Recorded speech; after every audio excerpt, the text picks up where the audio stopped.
Why is Washington hiding the details of a billion-dollar deal for the president's plane?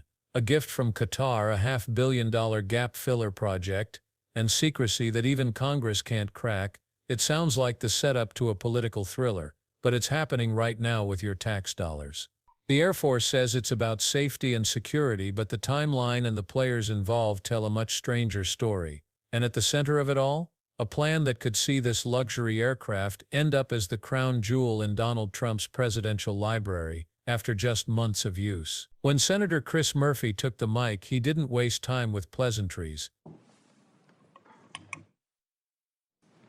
Senator Murphy,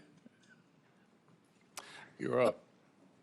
Thank you very much, Mr. Chairman. Thank you, Mr. Secretary, for being here today. I wanted to build on some of the questions that Senator Schatz was asking, just to try to build a fact predicate for some of the tough spending decisions we're going to have to make here. Just to confirm, I heard you say, with respect to the gift of the plane from Qatar, that we do not yet have a signed MOU with the government of Qatar. Is that right? Correct. We're in the process of working through that. And did you also say we don't have a signed contract with the company that is going to do the work? Or did you say that we have a contract, you're just not willing to disclose the terms? The terms should not be disclosed of anything related to an aircraft of this type. So in 2018, when the contract was signed with Boeing to do the upgrades or the new contracts for Air Force One, the terms of that contract were disclosed. They were made public. In fact, it was the Trump administration that issued a press release giving the total as $3.9 billion. Are you saying this time around, even after you sign the contract, you're not going to make public any of the terms of the contract? I wasn't involved in that previous administration decision, but we're happy to take a look. The Air Force testified before the House that that contract would likely deliver the new Air Force Ones by the 2028 timeframe. It doesn't stand to reason that you will be able to retrofit the plane from Qatar much sooner than 2028. So I'm trying to understand what the gap is that we're trying to fill. If this contract ends up being a $500 million and the gap only ends up being 6 months, that doesn't sound like a wise investment for this committee to make. Senator, I would defer to the expertise of the Air Force as far as timing of modifications and when that would happen, but there's also been delay after delay after delay on the Boeing side, so I don't know that's a firm fixed date yet, unfortunately, can be counted on. So obviously the underlying question here is what is going to happen to the plane at the end of Trump's presidency. The president said on May 12th that this plane would be transferred to his presidential library at the end of his term. Is that your understanding of what is going to happen to this plane? The president said that. That's my understanding, although I would look at what comes out in the MOU. But why would we ask the American taxpayer to spend upwards of $1 billion on a plane that would then only be used for a handful of months and then transferred directly to the president? That doesn't sound like a wise use of taxpayer dollars. A lot of the capabilities, as you know, Senator, of that particular platform are and should remain classified. So there are reasons why you might modify, even for a short period of time, an aircraft to ensure the safety and security of the President of the United States. But when do you believe that those upgrades would be made? How long would the president have it before it got transferred to his personal possession? That would be a determination of the Air Force that would take hold of it and make those modifications within whatever time window they believe gets it to the place where it need to be. Yeah, I think this is extraordinary, Mr. Chairman. We're talking about a pretty massive investment of appropriations dollars into a plane that the Secretary is saying is currently planned to be transferred personally to the President. There's a lot of other pending needs that we need to fund. This would seem to be low on the list. Mr. Secretary, one final question. Obviously, you know that there is a concern in the public about a double standard that is applied to protest, sometimes protest that turns violent. The president, when he came into office, issued pardons to the individuals that attacked the United States Capitol, including those individuals who beat savagely police officers. You have deployed the National Guard and readied Marines in a way that many people think is unnecessary given the state and the local resources. So maybe let me ask the question this way so that you can assuage people's concerns that there is a double standard. The National Guard was deployed here on January 6th, and that was a decision made by the Department of Defense. Do you support that decision? Do you believe that that was the right decision to deploy the National Guard to defend the Capitol on January 6th?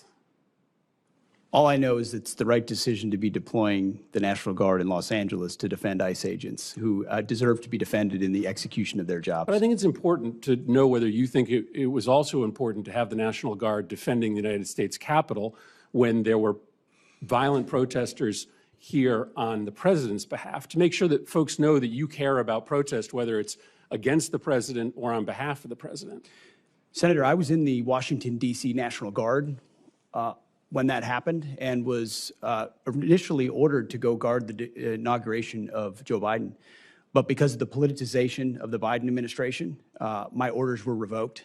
And ultimately, because of the politics that were being played inside the Defense Department by the previous administration. But do you support the decision made on January 6th to send the National Guard here to defend I support the the decision that President Trump made and requesting the National Guard that was denied. So you do not. President Trump you do not support the decision. Support you do not for the support National the Guard decision in to send the advance National and was Guard here denied. to defend the Capitol. I think that speaks to the worry that many Americans have that there is a double standard, that you are not willing to defend against attacks made on our democracy by supporters of the president, but you are willing to deploy the National Guard to protect against protesters who are criticizing the president. That's not how our taxpayer dollars are supposed to work. They're supposed to be used to defend the United States, no matter the nature of the political affiliation of the protesters. Thank you, Mr. Chairman.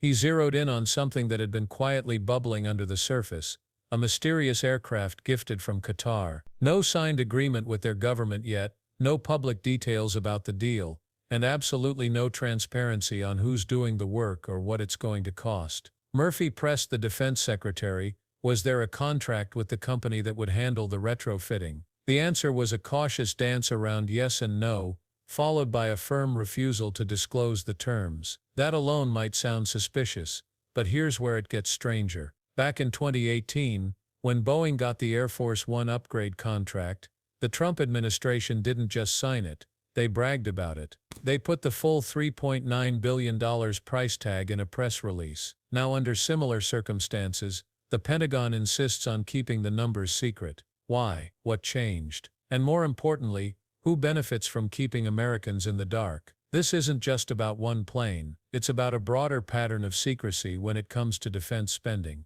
Big-ticket contracts are being signed without the kind of public oversight that taxpayers should expect, especially when the price tag runs into the billions. When decisions are this opaque, accountability disappears, and that's when questionable priorities creep in. Murphy then brought up another bombshell. The Air Force has already testified that the brand new Air Force Ones, the ones from the 2018 Boeing deal, won't be ready until 2028. The Qatar aircraft is supposed to fill a gap until then. But here's the kicker, that gap might only be 6 months. And to fill it, we'd spend $500 million.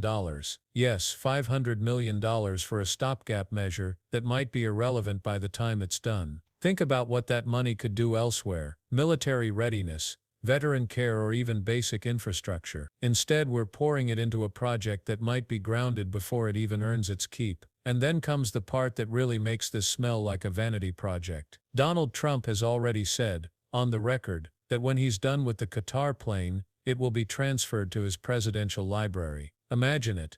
Taxpayers funding a billion-dollar jet that serves a president for a few months before becoming a showpiece for his legacy. The official justification: safety and security upgrades. But if the Air Force can make modifications for just a short-term need, why do it on a plane that's destined to be a tourist attraction? It's not about protecting the commander-in-chief. It's about building a flying monument to ego, on the public dime. And this is happening while Americans are facing real crises. Inflation is eating away at paychecks, bridges and roads are falling apart, and millions are still struggling to afford healthcare. Yet somehow, a luxury aircraft gets fast-tracked. It's political luxury dressed up as national security, and the real needs of the country get shoved to the back of the line. Murphy didn't stop there. He pivoted to an issue that still ignites public outrage: the double standard in how protests are handled. He reminded the secretary that Trump issued pardons to people who stormed the Capitol on January 6,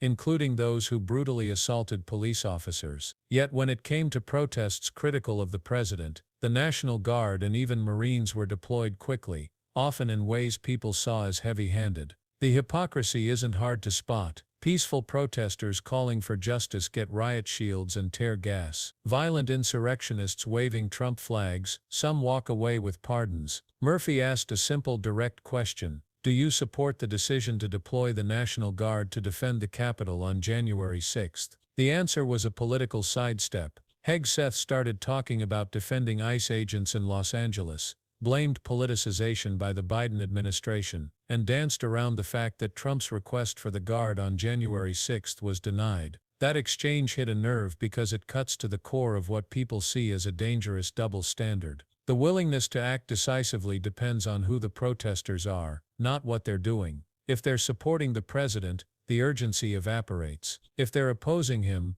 suddenly deployment is a must. That's not how democracy is supposed to work, and it's certainly not how taxpayer-funded defense resources should be allocated. When pressed again, Hegseth admitted he didn't support sending the Guard to defend the Capitol. Let that sink in. One of the darkest days in modern American democracy, when lawmakers and staff were barricading themselves from a mob chanting about hanging the vice president, and he didn't think the Guard should be there. That's not protection. That's an abdication of responsibility. Murphy's line of questioning peeled away the polished talking points and exposed the raw reality. The deployment wasn't prompt, it wasn't effective, and it wasn't designed to protect the institution of Congress. It was about optics, damage control, and keeping political allies out of too much trouble. Meanwhile, the people tasked with defending the Capitol, the officers on the ground, were left to face chaos with far too little support for far too long. And when you connect that back to the secrecy over the Qatar plane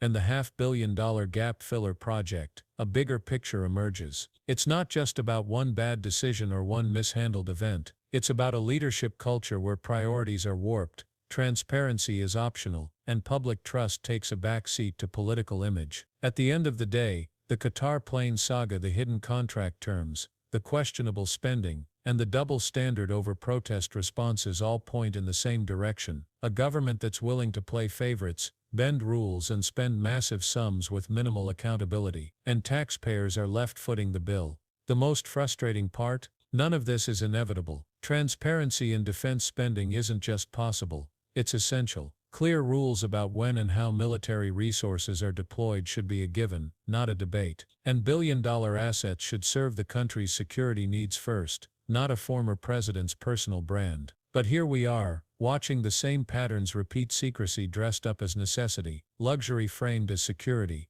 and a double standard that undermines the very principles officials claim to defend. If this is how priorities are set, it's no wonder public trust is eroding. So the question is, how much longer will Americans accept this? How much more money will vanish into classified contracts that might just be vanity projects in disguise? And when will leadership finally mean putting country over politics? Because until that happens, we'll keep seeing billion-dollar planes, delayed responses to real threats, and a system that seems more interested in protecting legacies than protecting the people. What do you think? Is this about security, or is it about image? Let us know in the comments. And if you want to see the next even more controversial story we've uncovered, make sure you're subscribed so you don't miss what's coming next.